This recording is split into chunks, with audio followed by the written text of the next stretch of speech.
अस्सलाम वालेकुम नाज़रीन, आज की सबसे बड़ी और अहम खबर के साथ हम हाजिर हैं।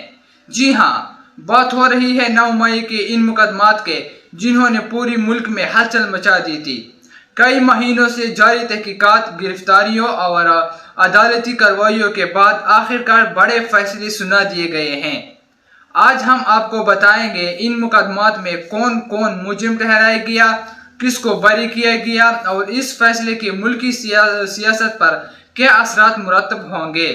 नाजरीन, आज एक तवील अदालती अमल के बाद इंसदाद दहशतगर्दी की खसूसी अदालत और फौजी अदालतों ने कई अहम मुकदमात के फैसले सुना दिए हैं। इनमें सबसे नुमाया फैसला इस मुकदमे का था। इसके अलावा फौजी अदालत में चलने वाले मुकदमे में 6 साबिक कारकुनान को फौजी तंसीबात पर हमले के इल्जाम में कसूरवार ठहराया गया है और इनमें से 2 को उम्र कैद जबकि 4 को 10-10 साल कैद की सजा सुना दी गई है। अदालत ने अपने फैसले में कहा कि इन अफराद के खिलाफ सबूत नाकाबिल तरदीद थे और इनके अमल ने रियासत की रट को चैलेंज किया। ताहम अदालत ने चंद मुकदमात में आदम शवाहिद की बुनियाद पर बरियत के फैसले भी दिए थे। कम अज कम 8 अफराद को नाकाफी सबूत होने की बुनियाद पर रिहा कर दिया गया है, जिन्हें कई महीनों से जेर हिरासत रखा गया था। नाजरीन, इन फैसलों के बाद सियासी माहौल एक बार फिर गर्म हो गया। दूसरी जानिब हुकूमती वज़रा और रियासती इदारों ने इन फैसलों को कानून की फतह करार दिया है। इनका मौक़िफ़ है कि रियासत पर हमला करने वालों को मुंतका अंजाम तक पहुँचाना ज़रूरी था ताकि आइंदा कोई ऐसी हरकत करने की। नाज़रीन, ये फैसले यकीनन मुल्की तारीख में एक संगीमेर की हैसियत रखते हैं। जहाँ ये कानून की बलादस्ती की अलामत समझ रहे हैं, वही ये भी हकीकत है कि इन फैसलों के दौर रस सियासी असरात मुरतब होंगे। आने वाले दिनों में ये देखना अहम होगा कि अपील के अमल में क्या होता है और क्या मुल्क एक बार फिर किसी सियासी बहरान की तरफ बढ़ता या इस्तेकाम की तरफ जा रहा है। तो आइए दोस्तों, चलते हैं मुकम्मल वीडियो की जानिब। सबसे पहले तो आज 2 फैसले आए हैं और दोनों बड़े फैसले हैं। एक फैसले के बारे में मैंने आपको पिछले वीलॉग में बताया था कि ये फैसला आने वाला है और ये फैसला 9 मई के हवाले से है। 3 मुकदमात थे, फैसलाबाद की अदालतों में थे और थोड़े दिन पहले से काफ़ी शोर मच गया था इन फैसलों को लेकर। शोर ये मचा हुआ था कि अदालतें बड़े अजीबोगरीब तरीके से इन फैसलों को सुन रही हैं, इन केसेस को, और यहाँ पे रोला पड़ा हुआ है बहुत ज़्यादा। और ये बात अपोजिशन लीडर उमर अयूब साहब ने भी कही, यही बात जो है शिबली फराज साहब ने भी एक ख़त लिखा चीफ जस्टिस ऑफ पाकिस्तान को। तो ये सारे लोग परेशान थे कि ये हमारे साथ हो क्या रहा है। बहरहाल ये पहले भी होता रहा है। आपको याद होगा 2024 में इंतखाबात से बिल्कुल एक हफ़्ता पहले इमरान खान साहब को रात गए तक अदालतें लगाकर अडयाला जेल में 3 सज़ाएँ सुनाई गई थी। चौथी चंद दिन पहले सुनाई गई थी और उनको लगभग 30 साल के लिए अंदर कर दिया गया था ताकि लोग मायूस हो जाए। फिर लोगों ने अपनी मायूसी का इजहार किया 8 फरवरी 2024 को और इतने वोट डाले कि एस्टेब्लिशमेंट की सिटी गुम हो गई और उनको सिर्फ एक ही रास्ता मिला कि वोट छोड़ो, गिनती विनती छोड़ो, जाली फॉर्म 47 जारी कर देते हैं और फिर अदालतों को कंट्रोल करके इस हुकूमत को बचा लेंगे। और वही फार्मूला पर उन्होंने अमल किया। 17 सीटों वालों को पाकिस्तान में लाकर इक़्तिदार में बिठा दिया। अब मैंने आपको जैसे कि पहले वीलॉग में कहा था कि ये होने जा रहा है, तो 9 मई का फैसला फैसलाबाद की अदालत से 180 अफराद लगभग बताए जा रहे हैं जिनको सज़ा हो गई है। पाकिस्तान तहरीक इंसाफ के जो अपोजिशन लीडर हैं वो तमाम पाकिस्तान से उड़ा दिए गए हैं।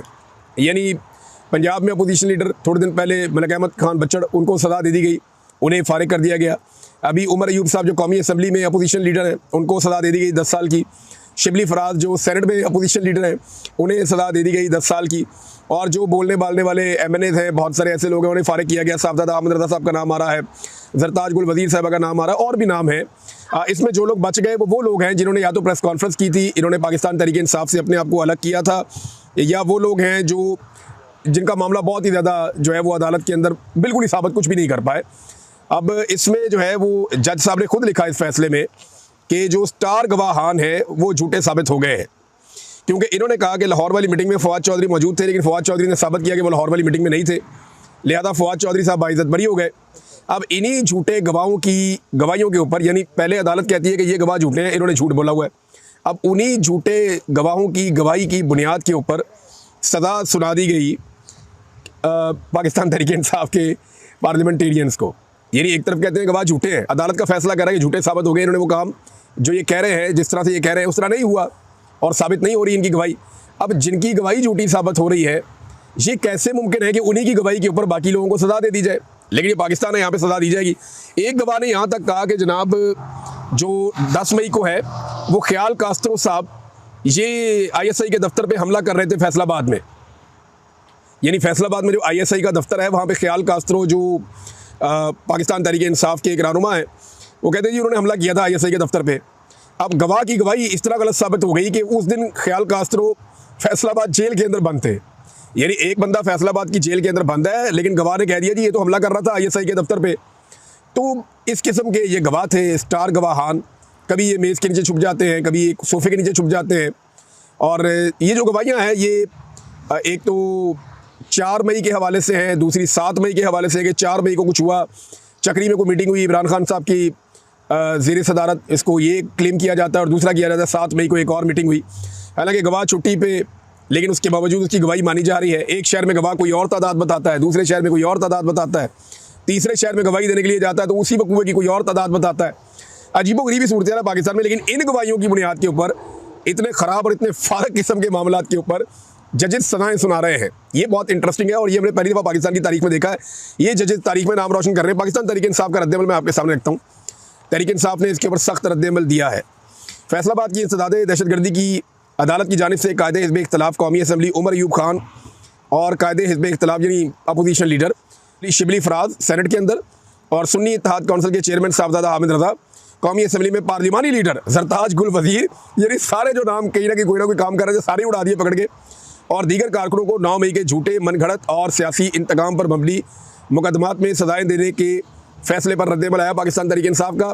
तहरीक इंसाफ ये जो सज़ाएँ दी गई हैं इन मामलात में शदीद अल्फाज में मज़म्मत करती है।